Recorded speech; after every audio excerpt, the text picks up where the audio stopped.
Well, thank you everyone for joining us. My name is Rob Moran. I'm with the County of Riverside Business and Community Services Department. Thank you for joining our business blog today.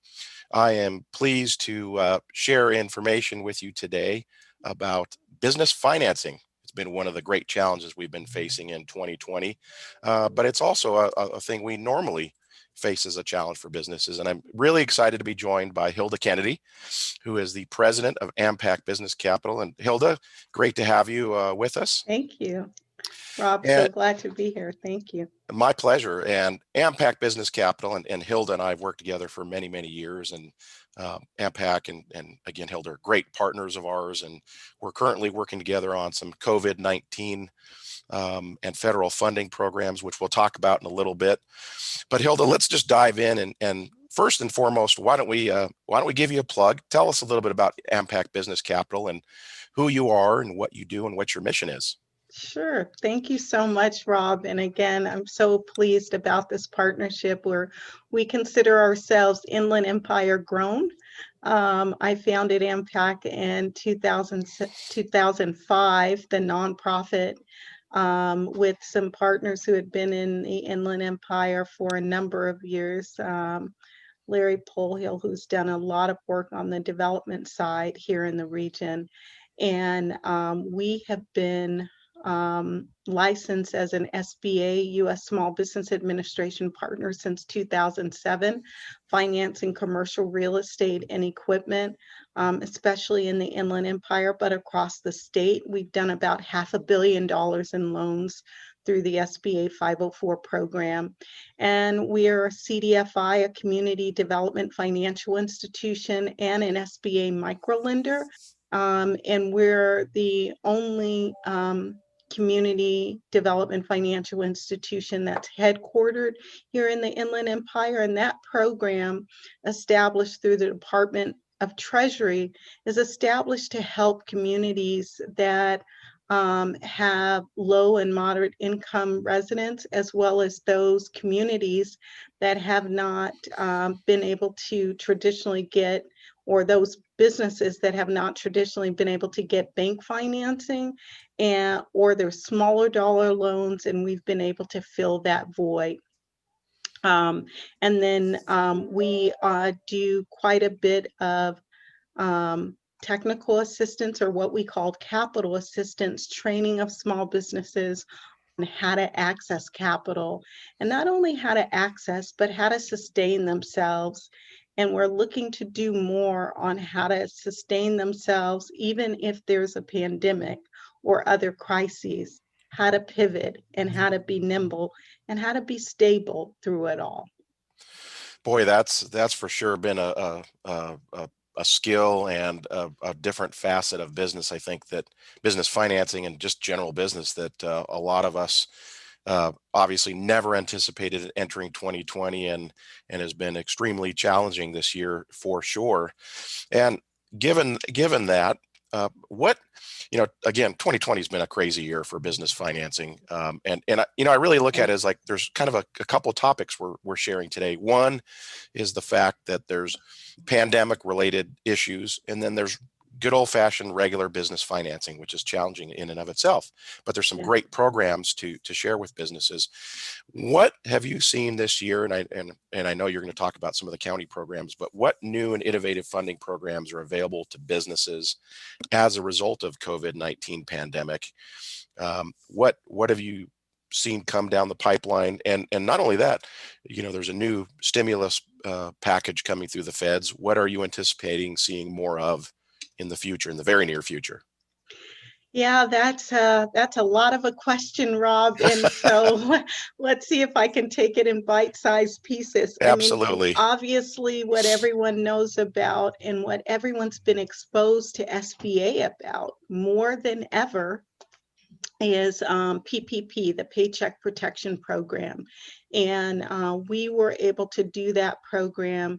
We did about 171 loans for a little under $3 million, or a little over $3.5 million in SBA or PPP loans for businesses, averaged about 17,000, because we really wanted to focus on smaller businesses needing capital under $50,000. So we did that. We know with the new stimulus that could be approved anytime today, I'm told, and I'm looking at C-SPAN trying to get real-time updates.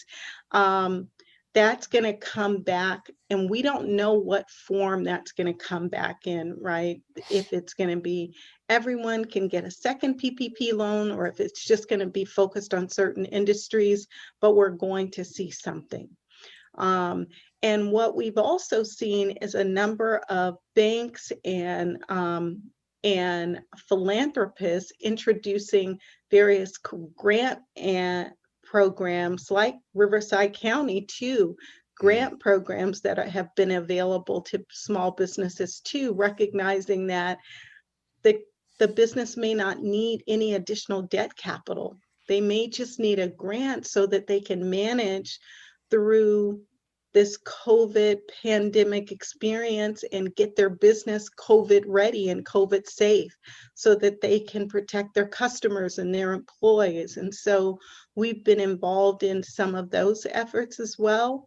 And we know that the state of California just approved $500 million for grants for California businesses that we too will be involved in.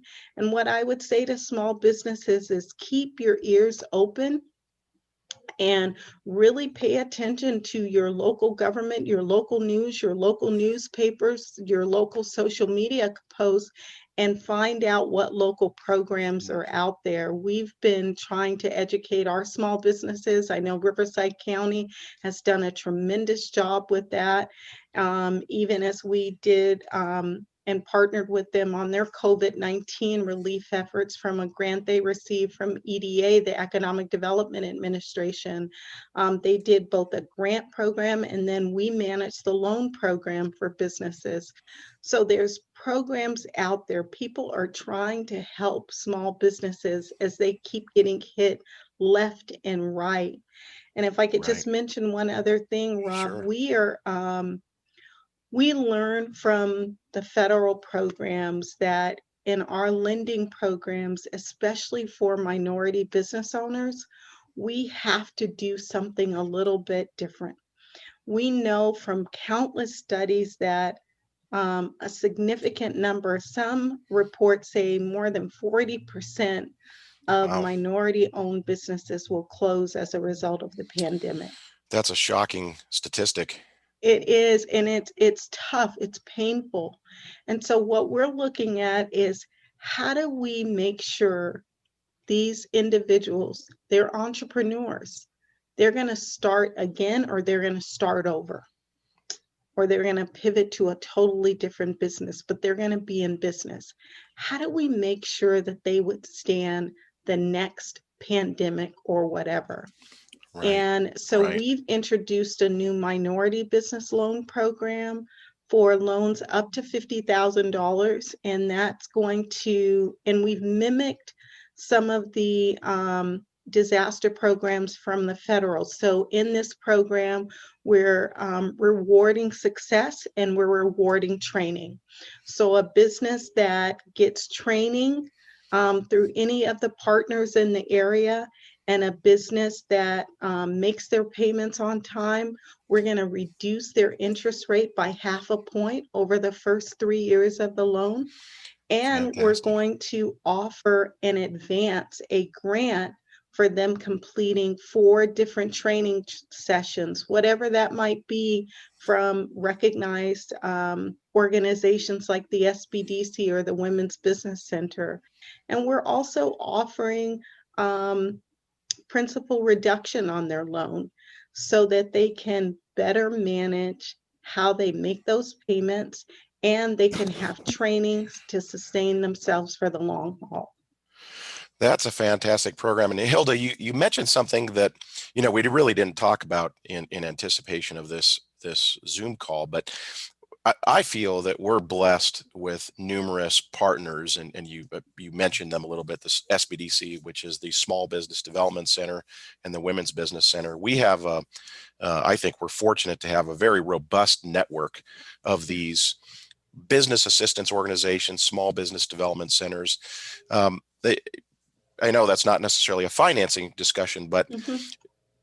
we certainly encourage businesses that are either interested in starting, if it's a new startup, or even existing small businesses, to avail themselves of the free, and this is important. It's It's really no important. cost services that these organizations provide. They're funded by the SBA.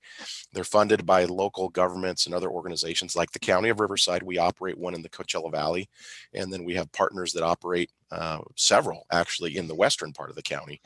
And do you recommend that they stay engaged with these organizations? I know that's kind of a leading question, but Yeah. these are great partners. I don't mind being led, actually, Rob. I completely agree with you. And I believe when you're talking about financing, what's most important is that you are not talking about a one-time relationship. You don't just get a loan and the relationship is done. We're partners for the long haul, right? Not just even until your last payment is made on that loan, but part of our mission, Rob, is to finance and foster the success of businesses at all stages of growth. And we were very intentional about using that term foster, like a foster parent and a foster child. That relationship goes well beyond them turning 18. It's a lifetime relationship, and that's the kind of relationship we want to have with our small business owners and borrowers. And so that relationship with the SBDC, the Women's Business Center, SCORE, and other small business partners is really important. You need a tribe. You need a team that's there for the long haul. And so, yes, we have to rely on those partners throughout the process. And yes, there's no cost to you, but really, if you're a taxpayer in this country, if you're a Right. taxpayer in your community, you did invest in your training. And so Hilda, take advantage of it. that's what I always say to businesses is you're investing in these programs through your tax dollars. It's Yeah, not just you've got this freebie program that doesn't offer value. It couldn't be further from the truth. They are investing in these programs, right. and they're tremendously valuable. So take it. I always really stress, take advantage of these programs. They're really, really beneficial. And they offer, they cover topics from everything from starting a business to e-commerce and the food industry, and they've really expanded their array of services especially over the last year, because of the impact that the pandemic has had in various sectors and in different ways. So I'm glad to hear you say that. Yeah, yeah. Well, we even consider some of these other utility companies partners like Southern California Edison. um, Businesses should always think about, how do I diversify my income stream? Well, you would be surprised at the kind of services a group like Southern California Edison needs small businesses to provide. That's an opportunity for diversity. They have a supplier diversity program. They do a lot of training around that. We're going to see more of them at our offices in the new year to talk about some of that supplier diversity. So, numerous opportunities for small businesses. Um, it a Google search. Check out your local community. Coming to Rob's office, you guys have a wealth of information that small businesses can access. So, and we're here to serve and share in that as well, because these are our partners for your Ab- success as a small business. Absolutely. And I think one of the things that we've noticed over the last year, as have you and many of our partners, is that, because of the business closures that have kind of come and gone in different phases, there a lot of businesses and business owners, they get a little bit paralyzed by fear at times, because they're panicked and they're not sure what to do. Completely understandably, they're trying to figure out what the next step is. This business that they've built up doing a certain thing is now changed or closed down, and they need to figure out a different way. And so sometimes it's good to reach out to either an AmPac or an SBDC to just get a different perspective, from somebody who's a little bit removed that can help kind of talk you through it and look at some of these different ways of doing business and some of these different opportunities. And that's one of these things that I think has been really critically important this last year. Sometimes you just need somebody that can talk to you and figure out how to pivot, how to do things differently than you have in the last year in certain cases. Yeah, no, it's so true, Rob. Just the reminder that you're not alone. What we Absolutely. did for our clients, our small business clients, is we all got on the phone and we called our clients and we just did wellness checks. How are you doing? And it was interesting to call a few of those business owners who were feeling completely overwhelmed.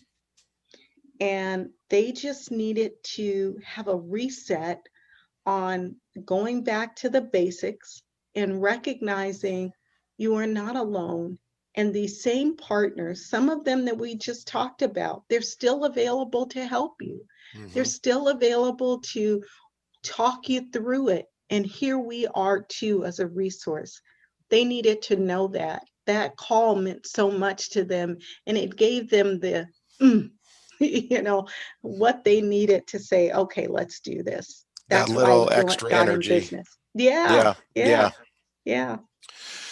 So there's a variety of different programs through the SBA. The county, as you mentioned, has an Economic Development Administration program, which is a federal loan, and it is a loan. It's a revolving loan fund.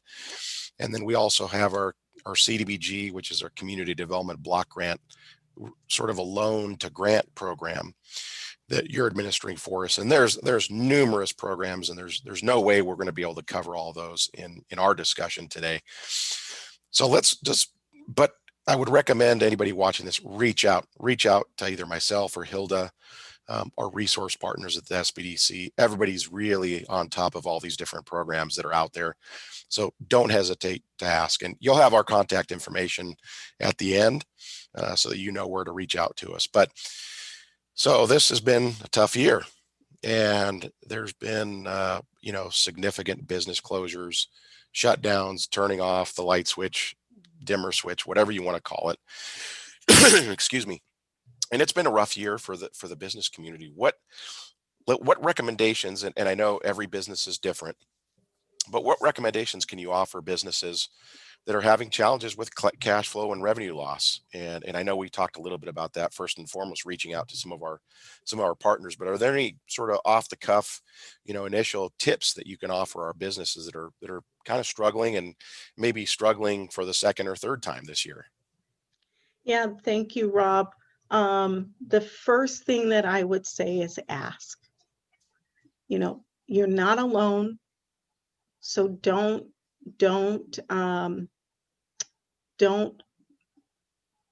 get in a bubble and think that you're just by yourself. You're not alone.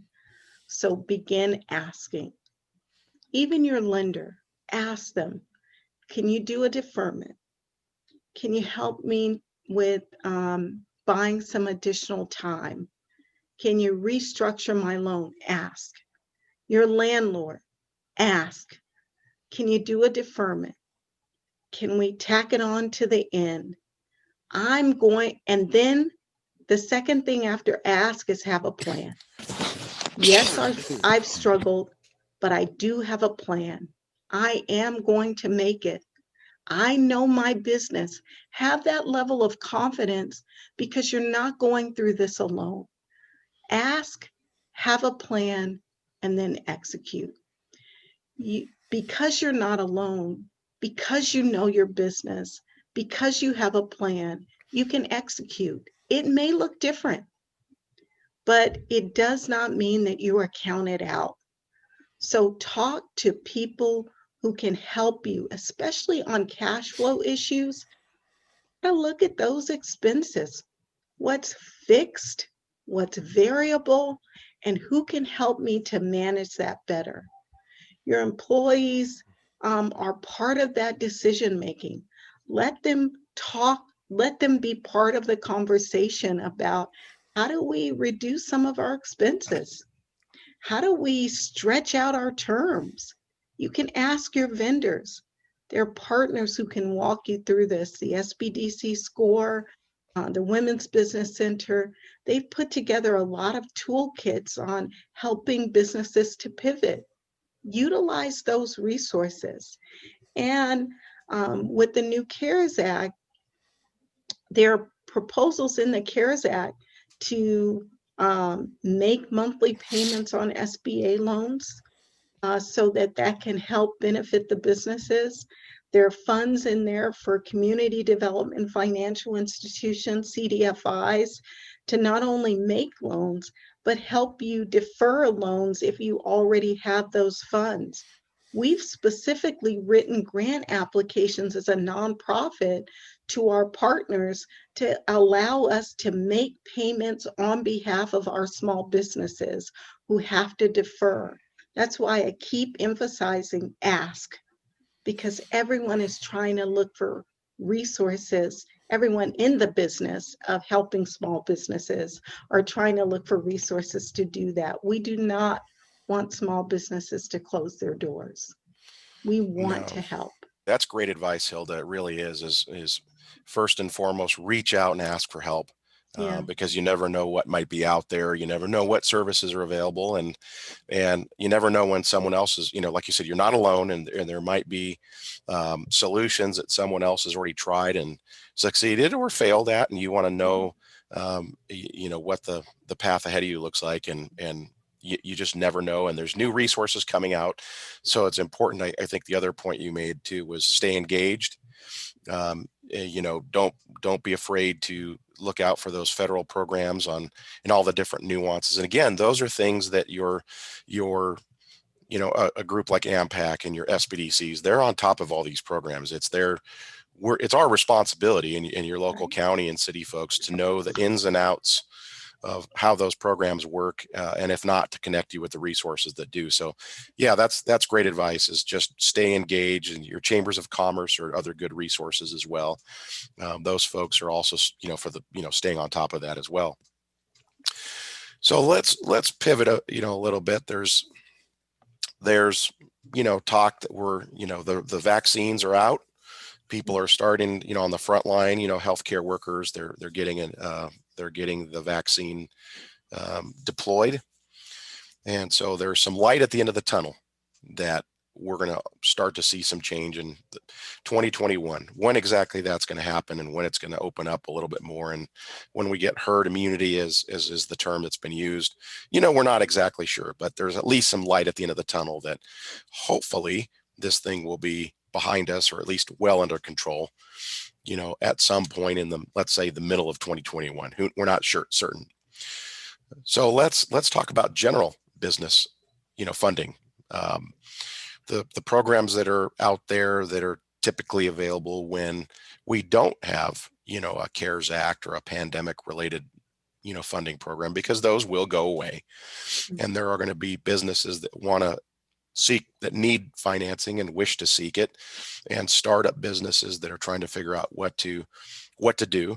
What are some of the general business funding programs that are out there, Hilda, that you and other organizations offer? Yeah, great question.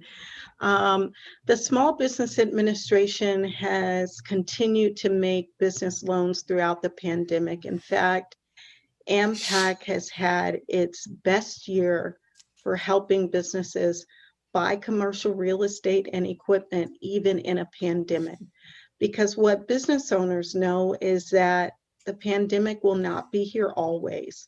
So I can take advantage of opportunities to buy at these low interest rates, my commercial real estate. And today's rates are 2.59% fixed for 25 years to buy commercial real estate. At 90% financing, only 10% down.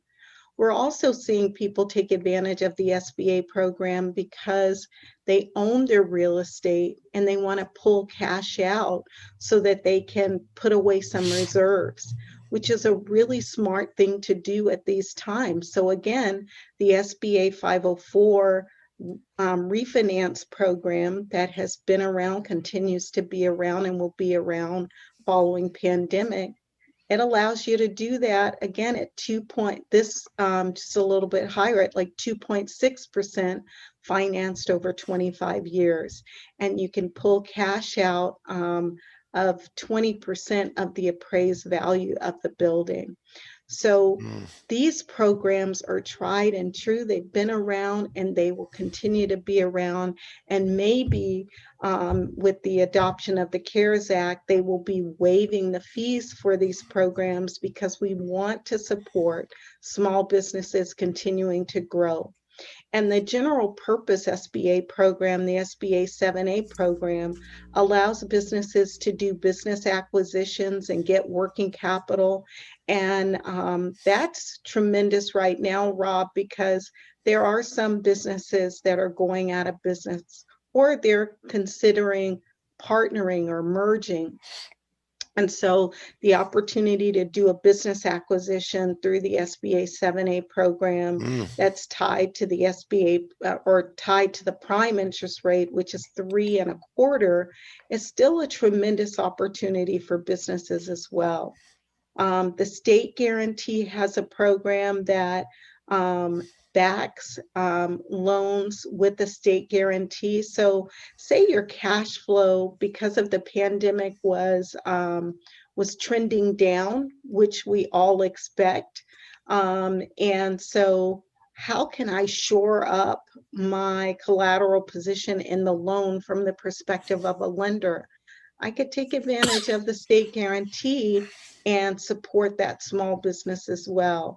These programs are around and have been around and will continue to be around, actually looking for opportunities to be able to support a business there are many businesses that are growing and doing very well in the pandemic. They've been able to pivot. They've been able to see some new market opportunities, and we've been able to serve them. Like I said, this has been our best year ever as it relates to businesses buying commercial real estate and equipment. And it looks like it will continue because the interest rates are at historic lows, and it's a tremendous opportunity for small businesses.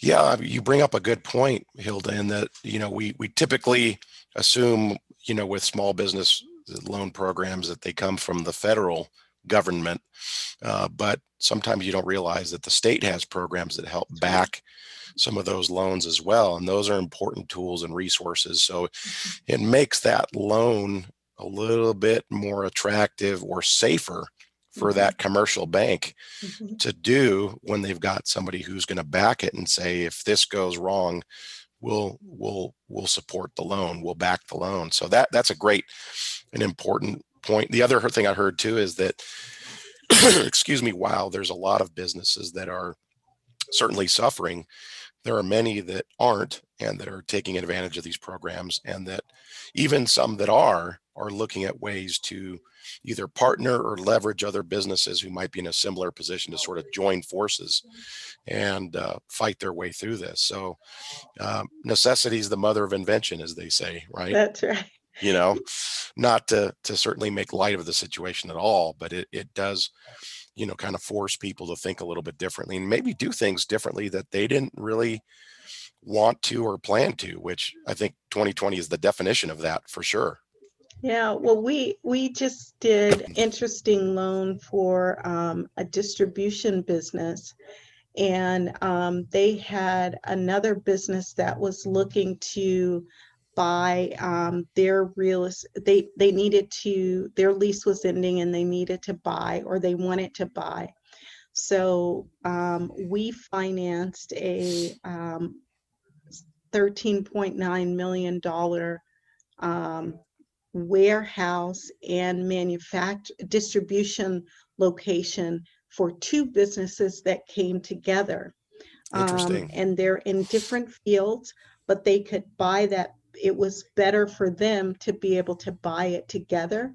And we did that with the SBA 504 program. And these were immigrant businesses who knew each other in their respective fields that came together in a creative way and was able to close on that large transaction. So there's tremendous opportunities out there, working together, being creative, working with a partner who's committed to you, which AmPac is that kind of partner, and knowing how to utilize these programs to the benefit of the small business.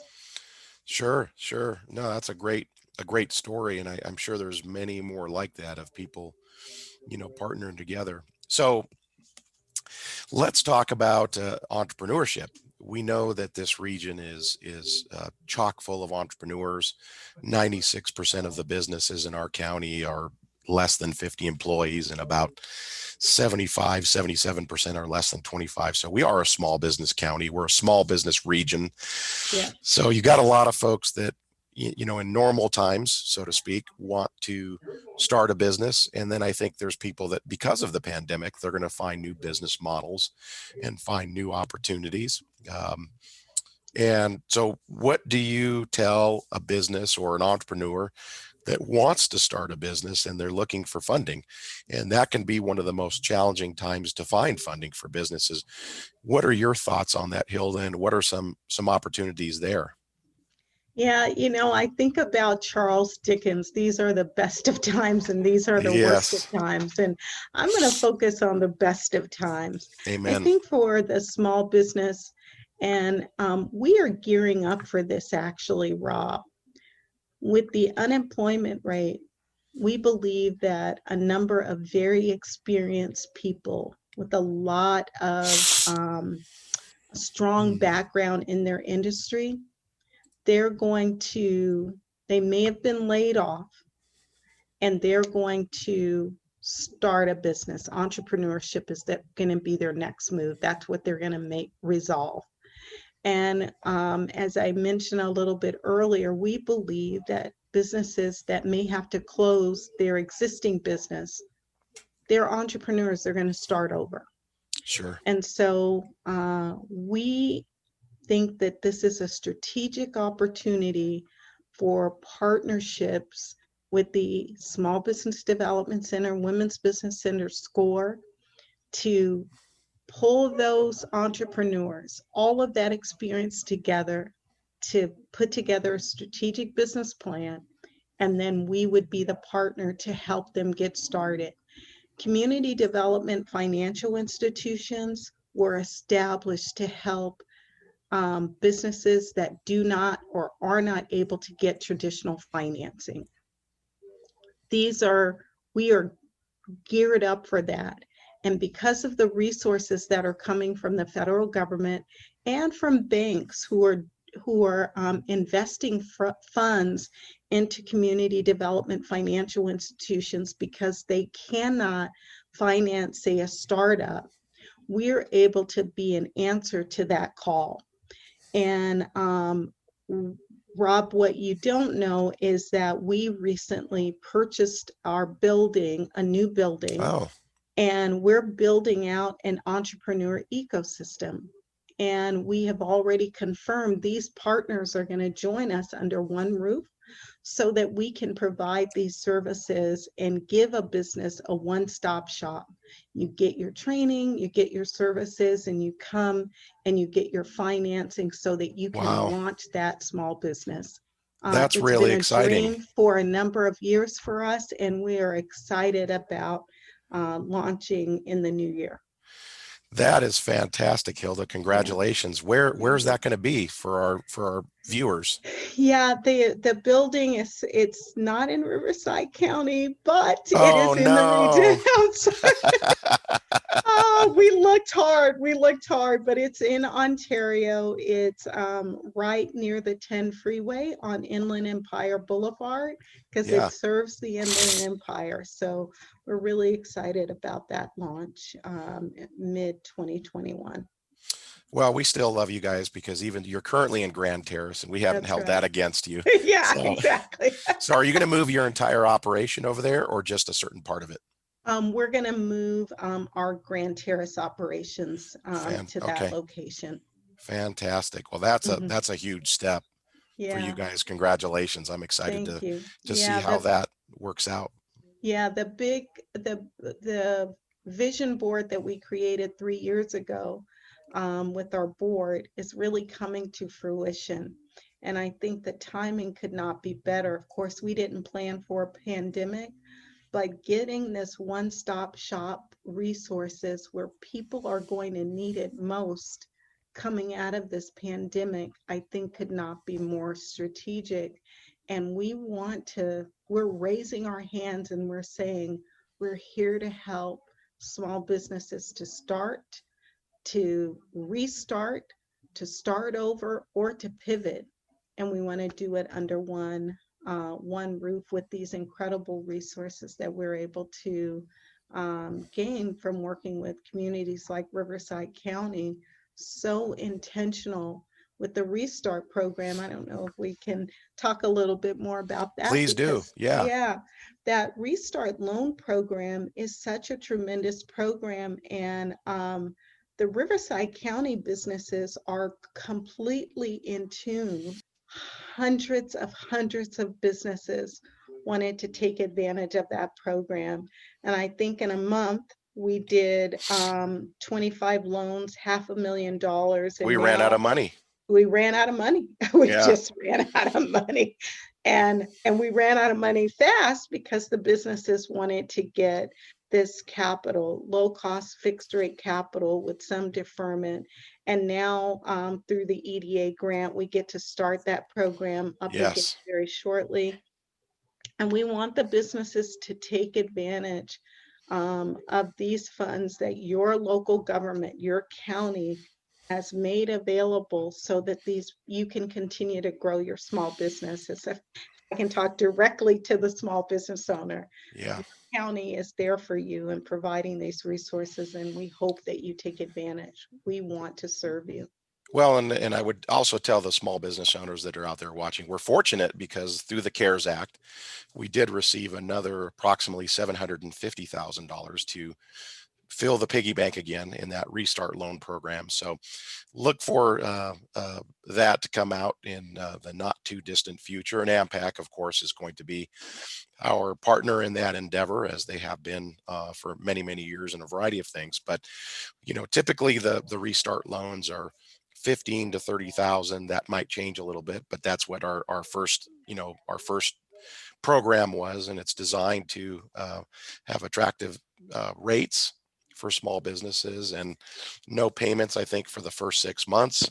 Mhm. So we wanted to make it a little bit easier on the businesses. We know this can be a tough time, and even if they're doing great, it gives them a little bit of time to really put that money to work and start generating revenue. So or do whatever it is that they need to do with that funding to help their business. So we're excited about it. Look at AmPac's website, and that'll be at the end. You can see that. So we're really pleased to be partnering with you, Hilda, on that, Thank you. and excited about the things to come with your new project in Ontario, and the kind of marrying of the funding with the training and capacity building and the small business services. That's a pretty powerful combination in my mind, and Mhm.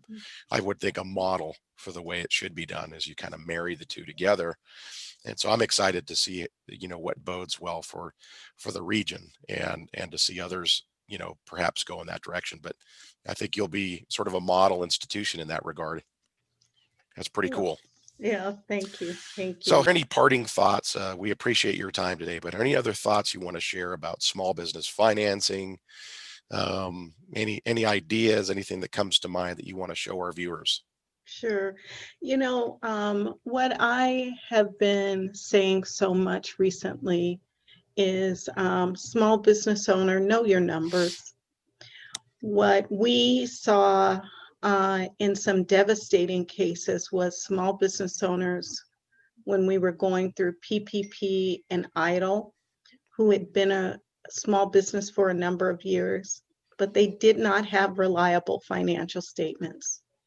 They did not have interim financial statements. They did not have a handle on their numbers. And while there were low-hanging fruit programs available to be able to assist them, programs like Riverside County, we managed a grant program for a bank And while a number of Riverside County businesses were able to take advantage, we had too many businesses that broke our heart that couldn't, simply because they didn't have filed tax returns. They didn't have reliable financial statements. Small business owners, you've got to know your numbers and have a handle on it. And your resource partners that we've been talking about throughout this conversation, they're willing to help you.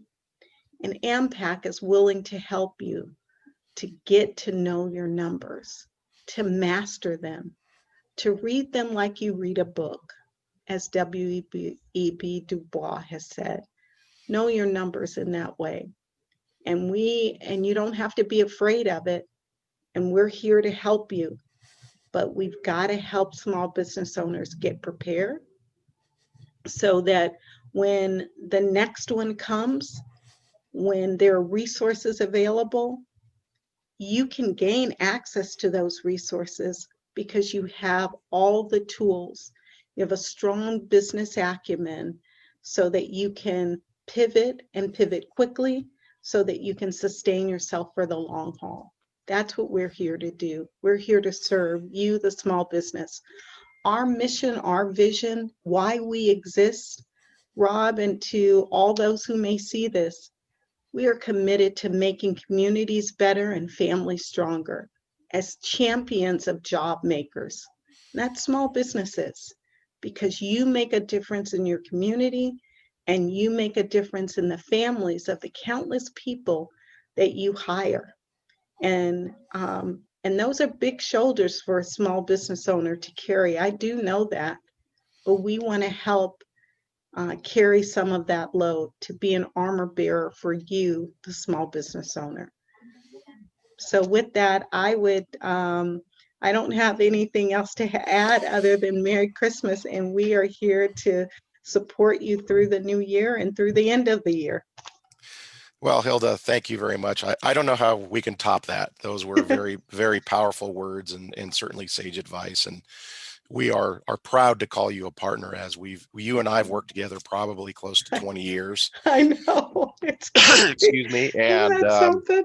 yeah, it's amazing how time flies, and it truly is an honor. You're a critical and valued partner, not just to us. And I always feel like, you're just our exclusive partner, but I know you serve the region and you do in amazing ways. And I got to tell our viewers that Hilda's always been that way. She's a tremendous partner. She really has the best interests of our business community at heart. So don't hesitate. As she said earlier, ask, reach out to AmPac, reach out to the small business development centers, the women business centers, reach out to the county, your city, your chamber of commerce, and keep pushing, because just like you made your business successful, sometimes when the chips are down and it's tough, you also have to push and fight.